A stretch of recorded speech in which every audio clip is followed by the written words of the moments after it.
All right, ladies and gentlemen, I'm Instructor Pierre Huey, aka Mr. P. The P is for patience and pass your test, man. We gonna pass this test.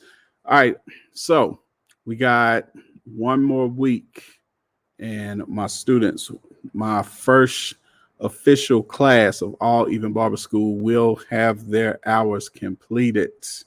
Okay, which means they are graduating. I got my first graduating class gearing up for that next week. Okay, so if you don't mind, just give them a word of congratulations. All right, today is Wednesday, hump day. 15% of the barber theory exam. We are dealing with, where is it? Facial hair and skin care services. So from here on out, especially if you are close to taking your test, anybody else is watching that's outside of my school that is about to take your barber theory exam, one thing I would strongly recommend for you guys to do is study your CIB, okay? Especially before you even start your study session, study your CIB. CIB stands for Candidate Information Bulletin. It tells you what State Board is looking for, all right? And it's broken down into 4 parts.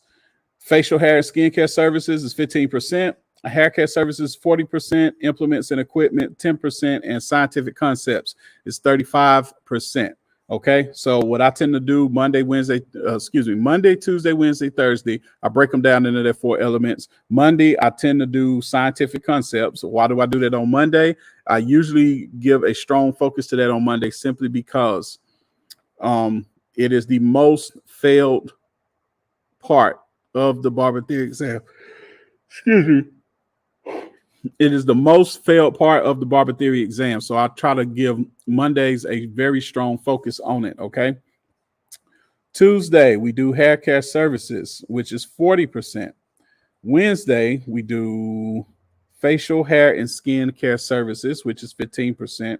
And tomorrow we do implements and equipment. And on Fridays, what I like to do is what I call the 4-court press, where we go through everything. We'll find 1 or 2 facts from each chapter, and then we go from there. And then we just kind of bounce all over the place. We try to get a thorough not a thorough understanding, but we try to skim through the more high percentage parts of the book. All right. But today we are dealing with facial hair and skin care services. Now, what I'm going to do is read off for you guys from the CIB before we start our study and what they are looking for. Facial hair, skin care services. You got 4 parts through that. You got 4 letter sections, A, B, C, and D. A is client consultation, analysis, documentation for facial hair and skin care services.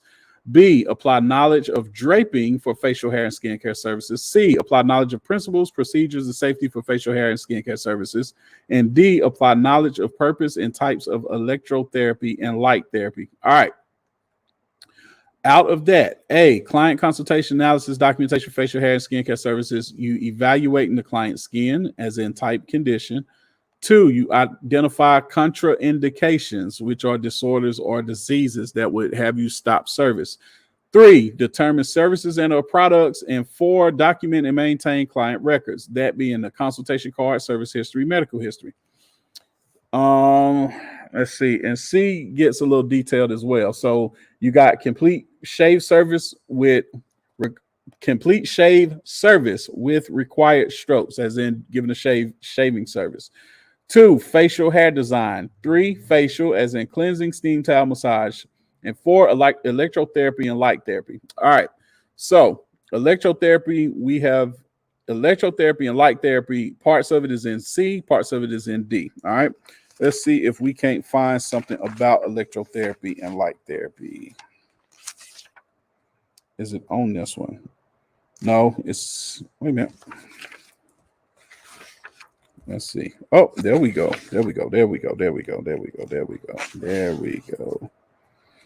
Okay, so what we are going to do first, since C and D dealing with applying knowledge of purpose and types of electrotherapy and light therapy, let's go ahead and talk about it. That will be our study, our public study for today. Any of my students, we do virtual private study where we talk about more high percentage stuff that we would see on the test, if not direct questions that I have seen on the test and I have been advised that have been on the test by some of the students that's taken the test lately. Okay. But right now, we're going to deal with electrotherapy, light therapy, knowledge of principles, procedures, and safety for facial hair and skincare services, and apply knowledge of purpose and types of electrotherapy and light therapy. All right. First, talk about electrotherapy equipment. Facial treatments performed with facial machines that produce electrical currents are a form of electrotherapy. The two modalities most often used in facial treatments are high frequency current and galvanic current. Other currents, such as faradic or sinusoidal current, should only be performed by a licensed physician.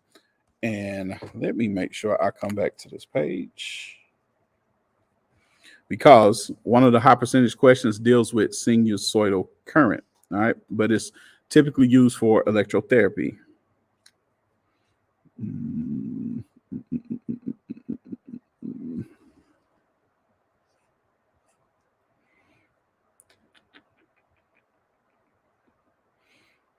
Highlight that one. Okay, electrodes. Each modality requires an electrode to apply and direct the current to the client's skin. The high frequency appliance requires only one electrode, and galvanic machines have two, one positive, one negative, to conduct the flow of electricity through the body. A positive electrode is red with a plus sign, and a negative electrode is black with a minus sign. High frequency machines are also known as Tesla currents. They are characterized by a high rate of oscillation that is used for both scalp and facial treatments. Although it is sometimes called the violet ray because of its color, there are no ultraviolet rays in high frequency current. Primary actions of high frequency current are thermal and antiseptic. The rapid vibrations do not produce muscular contractions or chemical changes, so the physiological effects are either stimulating or soothing depending on the method of application. The electrodes for high-frequency machines are made of glass or metal. Their shapes vary from the flat facial electrode to the rake-shaped scalp electrode. As the current passes through the glass electrode, the tiny violet sparks are emitted. All high-frequency treatment should be started with a mild current that is gradually increased to the required strength. The length of the treatment depends upon the condition to be treated. For general facial or scalp treatments, no more than 5 minutes should be allowed.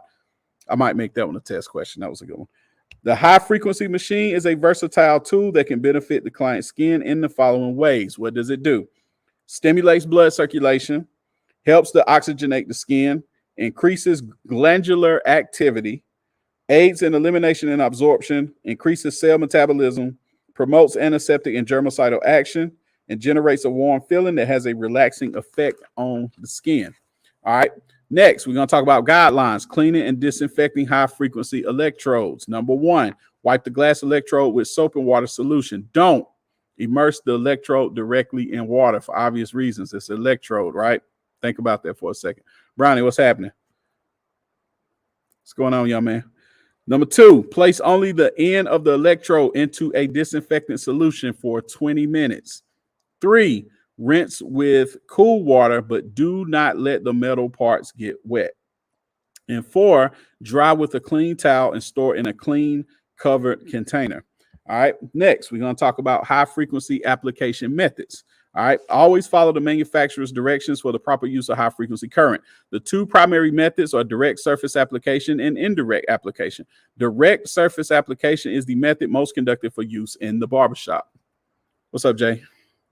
Direct surface application performed with the mushroom or rake-shaped electrode for its calming and germicidal effect on the skin. The heat that is generated has a sedative effect. An oily or acne-prone skin can benefit from its germicidal action. Germicidal benefits of high-frequency current are produced only with the direct application method, and direct surface application can be used on clean, dry skin, over facial creams, or over gauze for a sparking effect. Now, we just talked about the direct. Let's talk about the indirect real quick. Indirect, performed with the client holding the wire glass electrode between both hands. All right. To prevent shock, the power is turned on after the client holds the electrode firmly and turned off before the electrode is removed from the client's hand. At no time is the electrode held by the barber or stylist. All right. You got it, Jay. Indirect application of the current produces both a toning and stimulating effect on the skin and is ideal for aging or sallow skin. That's why they rather do indirect application when we're talking about high frequency. All right. Anything else for that? Nope. So one of the things they was looking for, identifying contraindications. So let's talk about that real quick. So we talked a little bit about electrotherapy. We jumped into that a little bit. We covered one of the facets of Part C, and we one of the major parts of Section D of the facial hair and skincare services. Okay. Now we're going to talk a little bit about identifying contraindications, which is Part A. Part A, number 2. Okay. Contraindications. And what is a contraindication? It is any product, procedure, or treatment that should be avoided because it may cause undesirable side effects or be harmful to the individual. That will become a question today. And what that means is, for all you guys that are just watching, hey, Trish, what's up?